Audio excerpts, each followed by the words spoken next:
উমরা একটি ইসলামী পরিভাষা। উমরা শব্দের আবিধানিক অর্থ হচ্ছে জিয়ারা করা, দেখা, ভিজিট করা।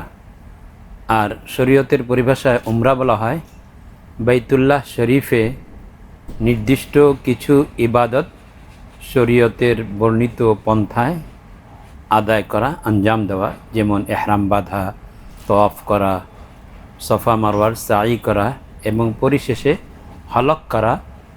এই সবগুলোর সমন্বয়কে, এই চারটি কাজকে বলা হয় উমরা।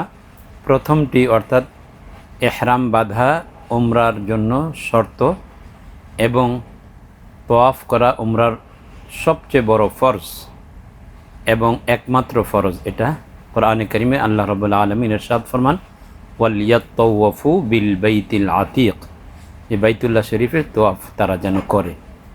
এ থেকে এই ফরজ সাবিত হয়, প্রমাণিত হয়। এবং উমরার মধ্যে দুইটি ওয়াজিব রয়েছে। প্রথম ওয়াজিব হলো সফা, তওয়াফ শেষে সফা এবং মারওয়া পাহাড়ের সাই করা, মাঝখানে সফা থেকে মারওয়া যাওয়া এক সাই, মারওয়া থেকে আবার সফায় আসা এটা দ্বিতীয়। এভাবে 7 বার সফায় শুরু করে মারওয়ায় শেষ করা, 7 বার সাই করা, এটা 1 নম্বর ওয়াজিব।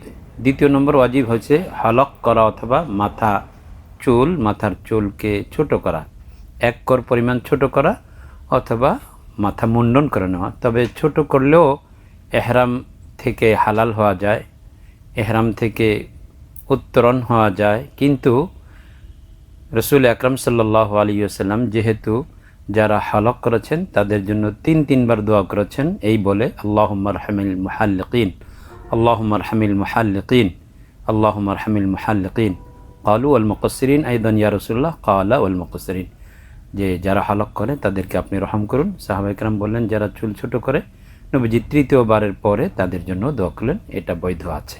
মহিলারা তাদের চুলের অগ্রভাগ থেকে 1 কর পরিমাণ কেটে নেবেন। মহিলাদের ক্ষেত্রে কোনো রকমের হলক বৈধ নয়, এটা হারাম।